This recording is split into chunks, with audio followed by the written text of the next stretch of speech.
On September 23, 2024, Amtrak, America's national passenger rail operator, had some good news. It was already a year of very good news for America's passenger rail industry in general. Brightline West had just begun construction, Caltrain had completed their electrification project in the Bay Area to great fanfare, the second-generation Amtrak Acelas had entered their final phase of testing, Amtrak had revived the moribund Texas Central High-Speed Rail project, their launch of the Borealis service between Chicago and the Twin Cities had vastly exceeded all expectations, and the year became the highest year of ridership in Amtrak's over 50-year history. But while perhaps a smaller story, this news also attracted a lot of attention, as it was the launch of a new long-distance service for the first time since their revival of the Palmetto service in 2002 between New York and Savannah, Georgia.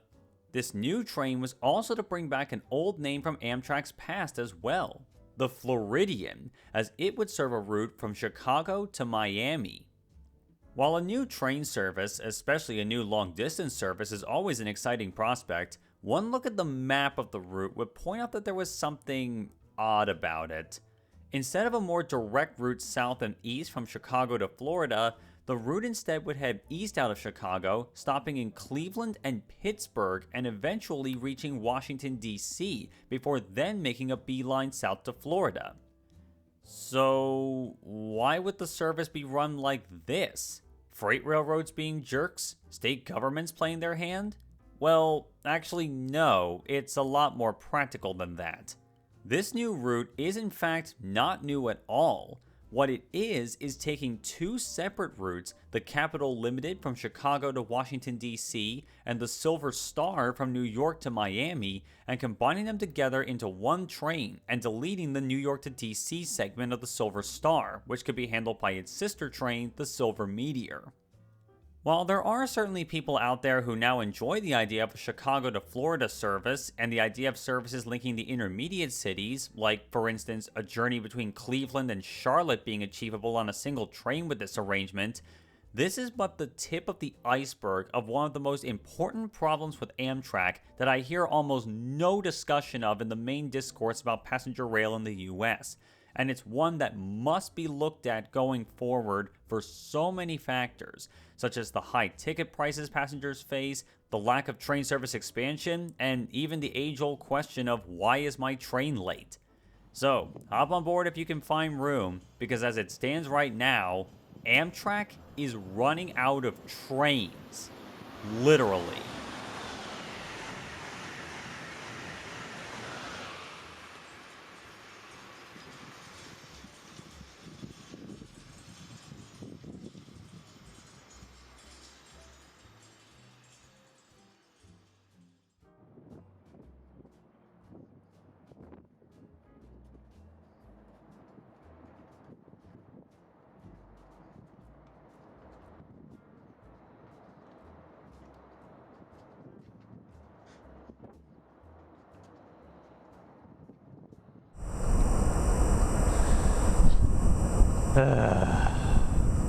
So, where to start with this whole conundrum? Well, let's start by understanding what I mean when I say this.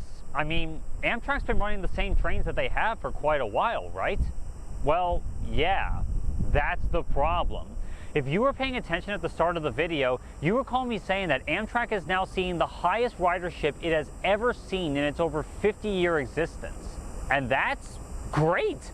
More Americans are rediscovering train travel and the great things it can do. But with that increase in ridership comes an increasing toll on its equipment, perhaps an even bigger one than what's being placed on their staff and infrastructure currently.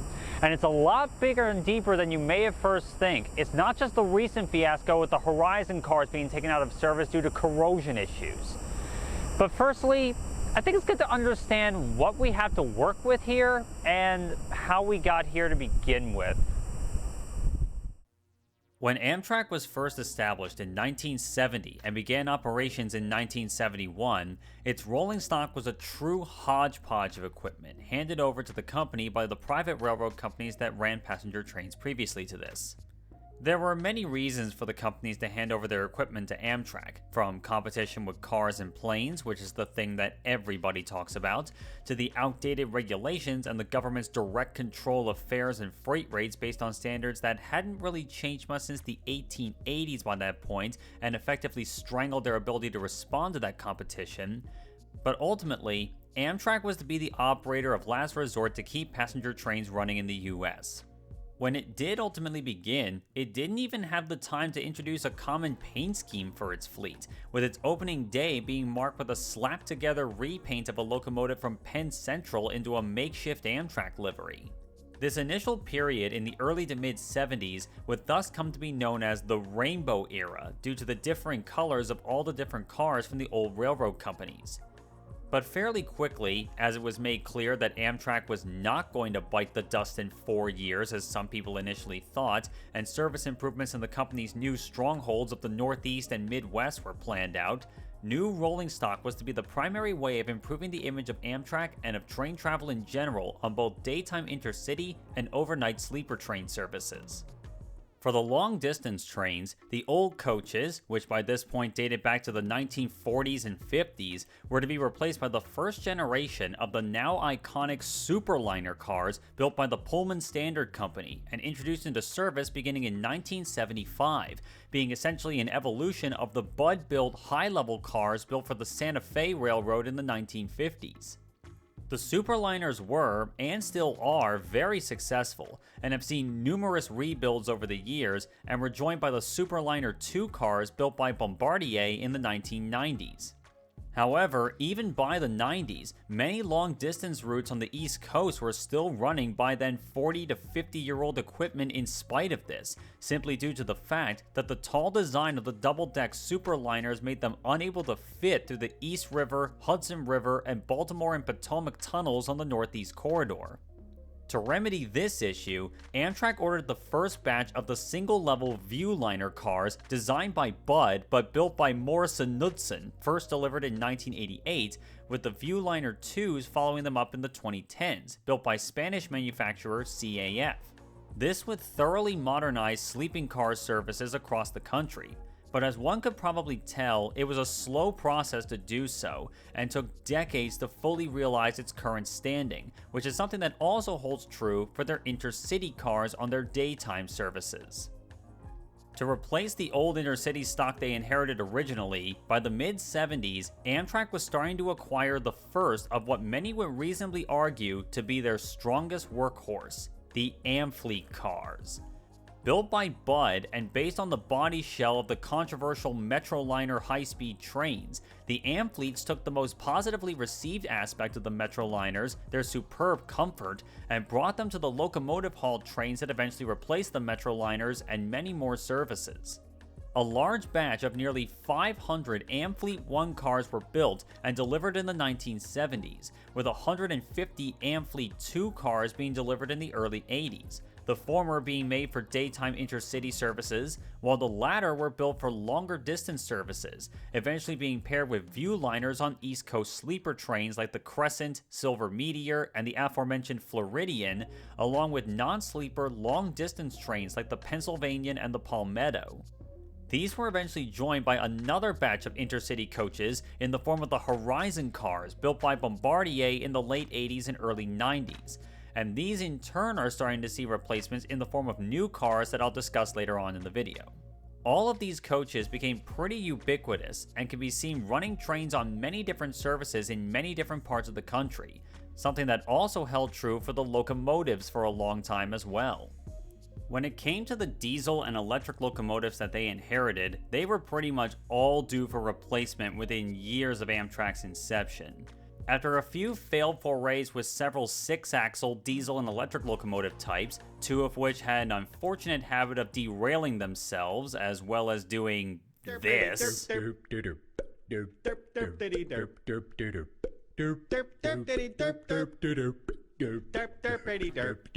Yeah, that was not very good. But after this, 2 icons of Amtrak's roster would come along in the late 70s for both diesel and electric operations, the F40PH and the AEM-7. Both of these engines would be mainstays of service for decades, though the F40PH would be replaced in the 1990s by another equally iconic Amtrak mainstay, the General Electric Genesis series engines, which continue to see service today, even amid the arrival of its intended replacement. The AEM-7s on the Northeast Corridor, though, would be retired after 40 years of service in 2015 by the arrival of the current workhorse of the Northeast Corridor, the Siemens ACS-64 City Sprinter, an 8,600 horsepower, 125 mile an hour electric locomotive based on the highly successful Siemens Vectron family, of which 70 were built and 67 still see service today, after 3 were written off due to accident damage. As for the diesels, the Genesis family is seeing replacements in the form of the Siemens Charger family, with models like the SC44 on corridor trains in the Midwest, California, and the Pacific Northwest, and after overcoming a few teething issues early on, the ALC42s would start to assert themselves on long-distance services. At the time of writing, Amtrak has 65 ALC42s on their roster out of an order of 125, not counting an upcoming variant of the ALC42 that I'll discuss later on in the video, whereas the SC44s are pretty much universally owned not by Amtrak, but by the state departments of transportation which charter the services, such as the Midwest services, the San Joaquins, the Pacific Surfliner, well, kind of, and the Cascade services. Amtrak just runs and maintains them while they're owned by the state governments. And then, of course, there's Amtrak's grandest achievement to date, the Acela Express.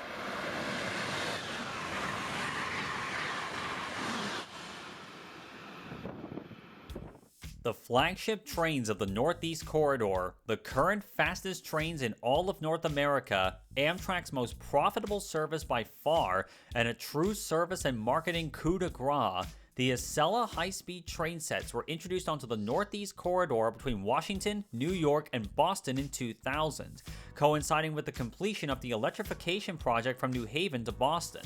And the service was a massive hit, and is the main reason why between trains and flights in the Northeast, Amtrak maintains an over 80% modal share, meaning that even with the numerous hindrances the NEC has that stunts its potential, the train is already the superior option here. Built by a consortium of Bombardier and Alstom, a pairing that was kind of prophetic seeing that these two companies would be one when Bombardier was acquired by Alstom 20 years later, 20 of these 6-car dual power car train sets were built for this prestigious service. And while they easily became the poster boys of the NEC with their 150 mile an hour top surface speed, they were starting to reach the end of their working prime by the mid-2010s, which was when Amtrak sought out a replacement. Turning to Alstom once again, Amtrak ordered 28 new 9-car dual power car train sets of Alstom's new Acela family of high-speed trains, essentially getting a prototype of the next generation of the French TGV trains, though with a tilting mechanism fitted for the twisting parts of the route, much like the original Acelas. And these trains, known as the Acela Liberties, were supposed to enter revenue service in 2021. Note that I said we're supposed to. As of early 2025, these trains have still not entered revenue service because of so many problems they've had in their testing and development phases. It's a long, tortured story that I'm going to save for another video, but spoiler alert, it's mostly Alstom's fault. But it's only now, 4 years later, that these trains are finally on the cusp of starting revenue service, as they're going through final certification and crew training at the moment, and they're likely to see service begin at the end of the spring. So sometime in May or June, we'll likely see these things finally carrying passengers. And really, they can't come soon enough, because the current Acela fleet is already falling apart at the seams. And it's here where Amtrak's problems really begin. As I mentioned before, these trains were introduced into service in 2000, and thus they're seeing their 25th year in service running up and down the corridor. So naturally, it would be about the time that they would be in line for a major overhaul if nothing else was in the pipeline. But even before the Acela 2 sets were ordered, the Acela 1s were starting to age prematurely. Aside from their interior starting to look dated, though that can be down to personal taste of course, they were starting to suffer from reliability and mechanical faults, and even a case of a set uncoupling in the middle of a journey. Yeah, not good. And this was only exacerbated by easily the biggest problem of all with the Acela ones. It was a bespoke design with very few sources of spare parts. While the two power cars on each end were based on those used on the TGV Réseau trains of France, their electrical systems were different and the power cars were much heavier than those used on the TGV counterparts due to American crash safety standards, which in turn led to French testing crews nicknaming the Acela Le Cochon, the pig. Meanwhile, the coaches of the train were based on Bombardier's successful LRC tilting coaches used on Via Rail in Canada, but were also extensively modified for the high-speed operations they faced. The end result was a train that was very much a one-time thing, built for relatively cheap, and after a certain amount of time, spare parts were becoming hard to source. However, Amtrak did find one reliable source of spare parts: the trains themselves. Of the 20 Acela sets that were built, only 15 of them are reported to still be running. At least 4 of the sets are spares parts donors at Amtrak's car repair shops in Bear, Delaware, and their heavy locomotive repair shops in nearby Wilmington, Delaware, and the cars of one set are reported to have already been scrapped.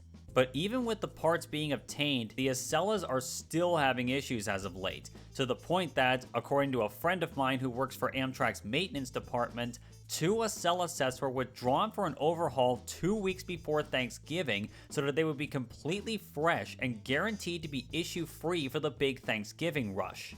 And even today, if you look at Amtrak's tracker, whether you're tracking your train or waiting for trains to race by to film them, it's possible that you may see an Acela service be cancelled due to maintenance concerns.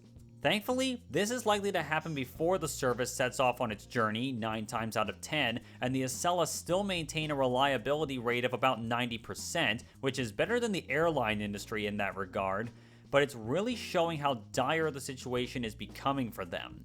Thankfully, Amtrak's flagship service seems to be seeing the light at the end of the tunnel, a very bright light in the case of the new Avelia Liberty sets. Even the first 5 of these trains that are set to begin service this spring will take an enormous amount of pressure off the current Acela fleet during this transition period. And with their higher capacity and higher top speed, these new trains look to be a marked improvement over their game-changing predecessors. And with the issues that they've had resolved before the service begins, it's possible that they'll have a better launch than the Acela ones did, because as some people forget, these trains had a lot of issues when they began service. But the story of the struggles of the current Acela service is but one of many cases of services that are struggling to keep up with demand due to equipment being worn down and outnumbered by the sheer demand for their services. And it's here where we get into the other parts of Amtrak services that are seeing this pressure being felt. And one where it was made most obvious to all recently was on the long-distance services. Remember when I was talking about the launch of the new Floridian service last year? I mean, you should, it was at the start of the video, come on.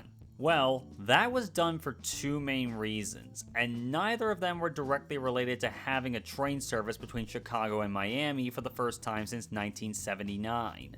The first and primary reason was to lower the amount of traffic going into and out of New York's Penn Station for the needed renovation work on the East River tunnels, which has also led to some trains on the Empire service being cut back.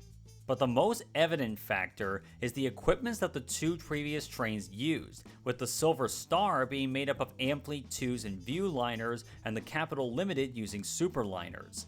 The new Floridian basically uses the cars that would normally be used by the Silver Star, so that the Superliners on the Capital Limited could be used to boost capacity on other long-distance services in the meantime, and allow the other Superliners to be refurbished to continue their service lives, all while a planned replacement for them is being considered, which has so far, not really been the smoothest process, if I'm being honest with you.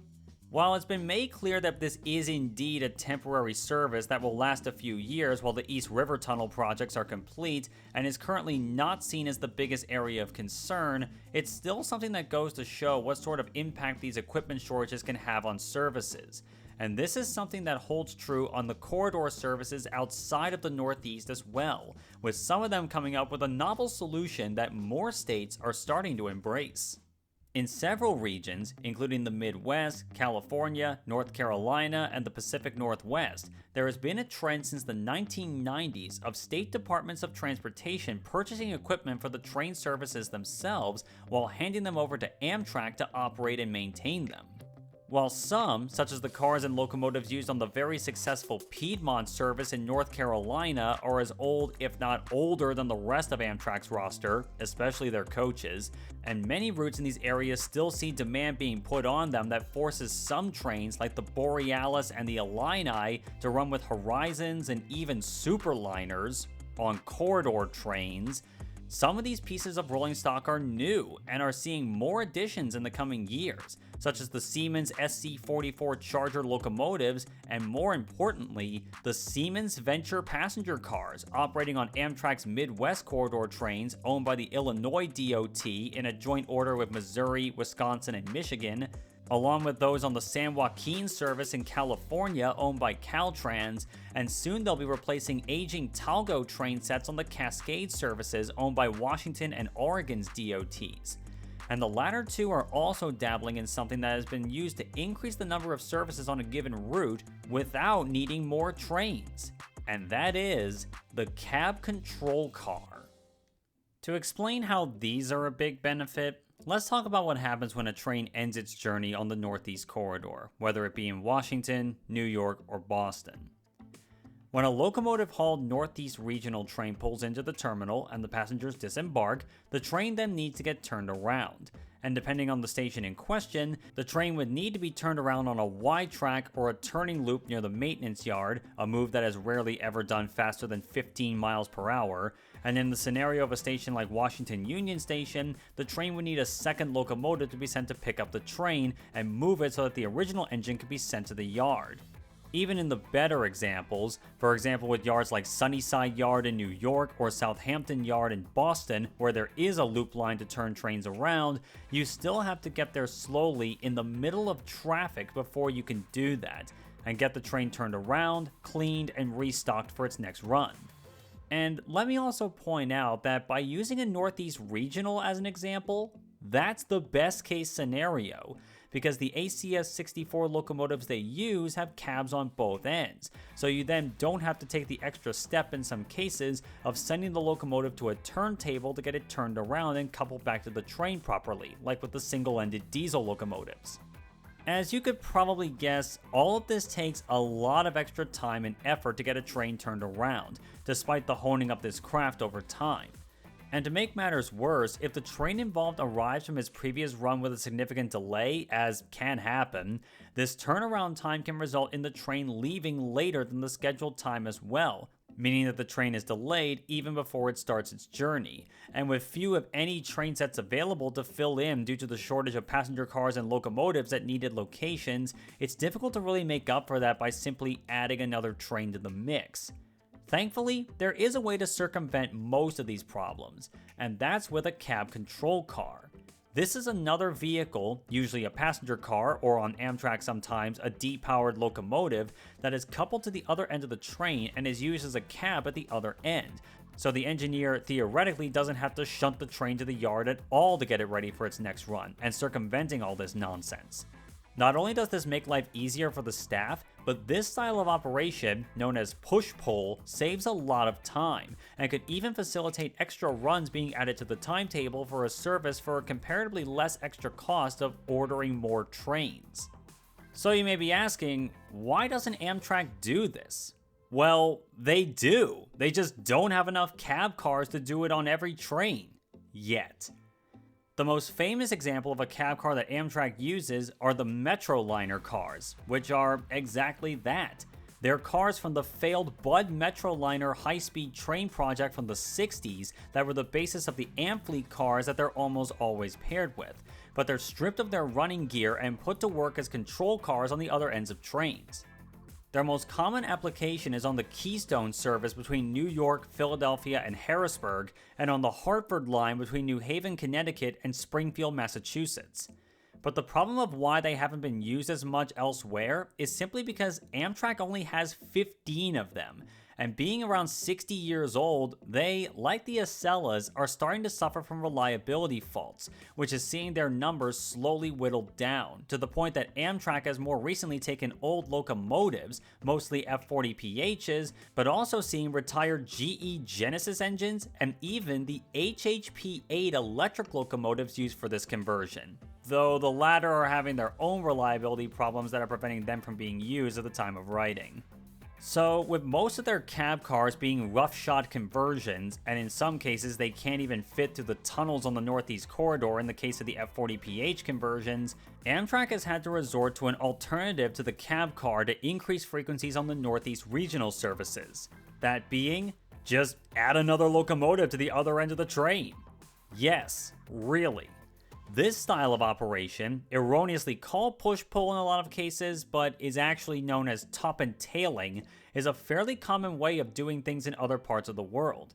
And if you want to be pedantic, one could argue that the Acelas are a top and tail configuration, with 2 power cars on each end, each providing power to run the train. While it is indeed effective and could be seen as making these Northeast regionals overpowered, there's 2 reasons why this isn't widespread either. First, the supply of locomotives is limited, with, for example, only 67 ACS-64s being available in total, and it's impossible for all of them to be available at once, as some need to be cycled out for inspection and maintenance. And secondly, the only regionals that are in this configuration are ones that only run on the Northeast Corridor between Washington and Boston, which is the only part of the route that's electrified. The regional trains that run beyond the wires south of Washington to Richmond, Newport News, Norfolk, and Roanoke, and from New Haven to Springfield, Massachusetts, still need to switch to a diesel to run south of DC and north of New Haven, so that tedious issue still remains. It's possible that some regionals running into Virginia could see an ACS-64 run as a proxy cab car south of DC, with the diesel providing power as far north as DC. But this hasn't happened yet, and even if it would, that would come with more challenges in locomotive management that Amtrak can ill afford. And this isn't limited to the Northeast either. Midwest trains like the Borealis and the Heartland Flyer regularly run top and tail, and routes like the Surfliner and the Downeaster are regularly run with cab control cars, both traditional ones and converted locomotives. It's pretty obvious that Amtrak knows that running push-pull trains would be a game changer for their services, allowing for much better equipment utilization, more flexibility, and potentially higher service frequency, and facilitating even better ridership. And thankfully, that is going to be put into practice. Following the success of the Siemens Venture passenger cars and train sets, along with the eventual success of the Siemens Charger locomotives with themselves, commuter rail operators, and Brightline, in July 2021, Amtrak ordered the next generation of trains for the Northeast. Known as the Aero sets, these trains are meant to solve most of the problems that the current corridor trains are facing in the present day.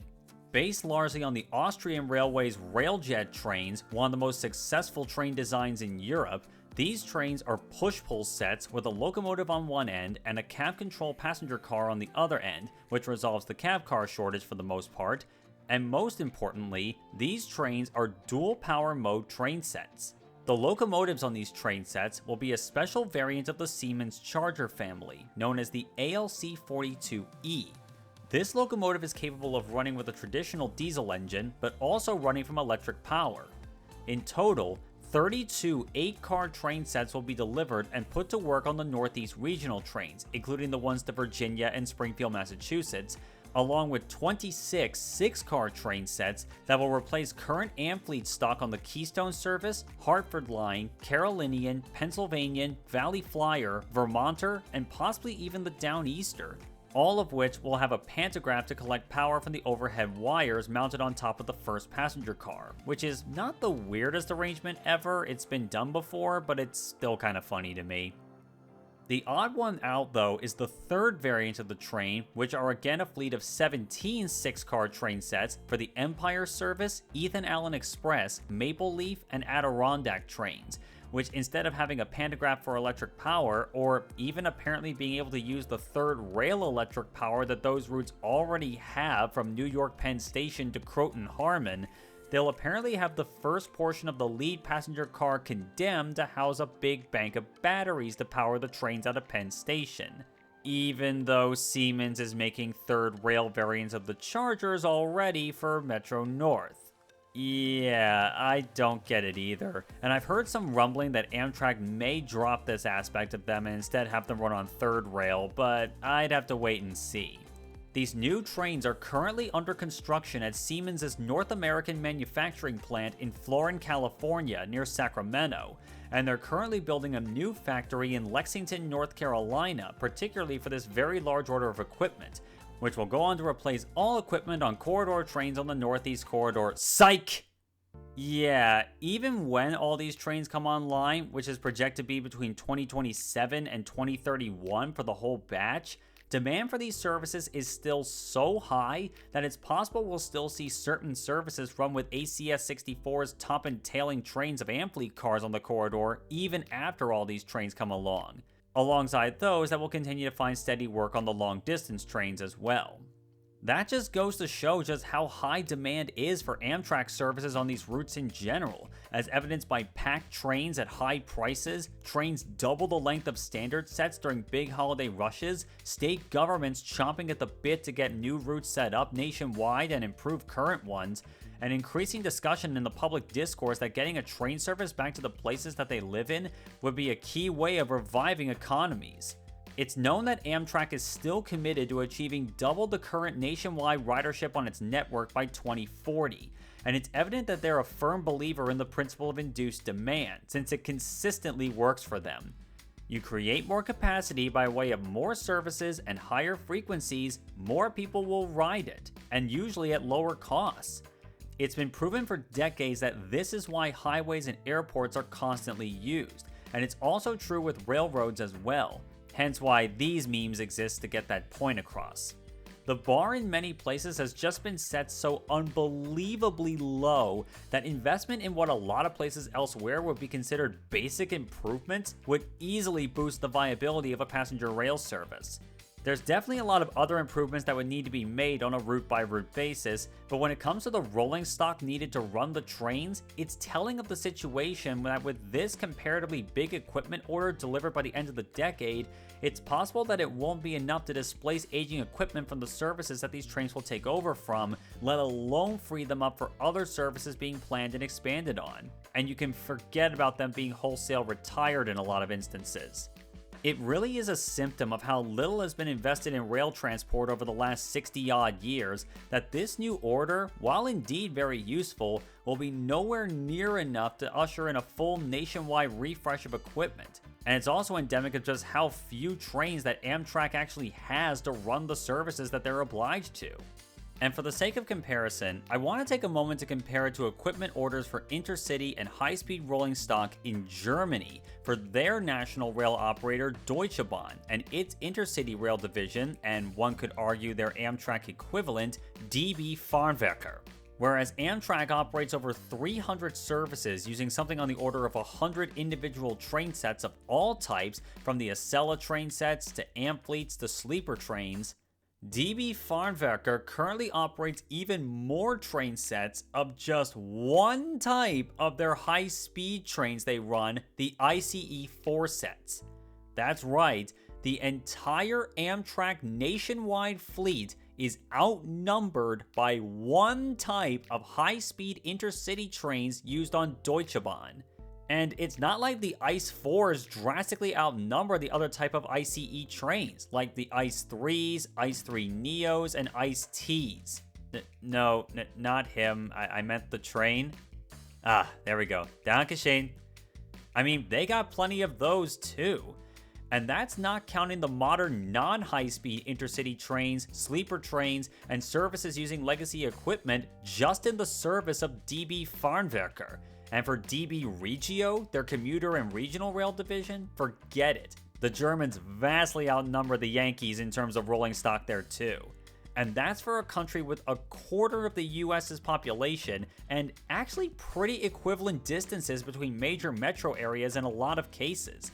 and as such, they have pretty close viability to each other for fast intercity rail services to each other on major travel corridors. America can be competitive with high-speed rail. And all this goes to show just how much ground needs to be made up in just one regard for the US to start considering being one of the heavy hitters of passenger rail again, like it was in the past and can, should, and must be for the future. But as it stands right now, the demand that's out there will not be met with supply anytime soon, because the demand is pretty obvious, as the increase in ridership with Amtrak has shown. But even then, and even with state governments and the public alike wanting passenger rail to come back again, all that means sweet nothing if there aren't any trains available to run the service. But as it stands now, the whole demand that's out there for new rolling stock will not be met until bigger future orders are placed after the aero sets have come along. And there's pretty slim chance of that happening in the foreseeable future anyway. And that's to say nothing of what this future equipment should be, particularly on the Northeast Corridor. And I have my own theories about what that should look like, which coincides with a bigger argument about the Northeast Corridor and what the services on it should be in general. But I'll save that for another time. But as it stands now, we gotta make do with what we have for a little while longer. I look forward to the arrival of the Acela 2s and the aero sets after that, but there's a lot of ground to be made up still. But even then, it's not all hopeless on this front. It's not all doom and gloom, folks. There is a lot that can be said about Amtrak, both positive and negative, but as more and more people ride it, and it becomes closer and closer to breaking even and even becoming profitable, as most intercity passenger rail operations around the world are, since the main places where passenger rail loses money in the modern day elsewhere in the world is on rural and regional services and some commuter operations, the more that it is evident that Amtrak has a lot of untapped potential that it's fully aware it exists, but they've not been able to capitalize it, simply because of a lack of resources and rolling stock to see it through.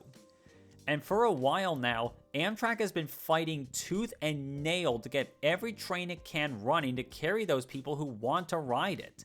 In the present, it's gratifying that after all these delays, the new Acela 2 trains will soon be taking over the role they were designed for and carrying more passengers up and down the Northeast Corridor in speed and comfort. But even after all 28 sets take over on this prestigious service, it'll still be a few years before the aero sets start to provide real tangible relief for both rolling stock concerns on the Northeast Regional and connected services in Amtrak's Northeastern stronghold, and even allowing the equipment currently used there to expand services elsewhere in the country. We could very well be on the cusp of starting a true virtuous cycle for Amtrak and for passenger rail in the US in general, the likes of which we haven't seen since the rail golden age of the early 20th century. But the road there will be full of difficulty, and a toll will be taken on the trains that currently exist to keep the momentum going until the newcomers arrive to provide relief for all involved, from the state governments to maintenance employees to the passengers wanting to take the train. The future with these orders will see more trains run with higher capacity, both on high-use corridors and new services alike, leading to increased convenience, lower ticket prices, and a higher quality of service. And best still, it will be truly tangible and realistic to achieve, because it's already happening. A lot of ink has been spilled in transit and rail transportation circles about Amtrak's routes, the cities they run to, the freight trains they have to interact with oftentimes, and numerous other areas of debate. And believe me, in the years I've been researching and ruminating on the topic, this is a rabbit hole that is much deeper than many may think. While those are good and noble things to be discussed and to resolve, it's oftentimes the more practical things that often go under-discussed, including need for more trains to run the services we want to see in the future, as crazy it may sound.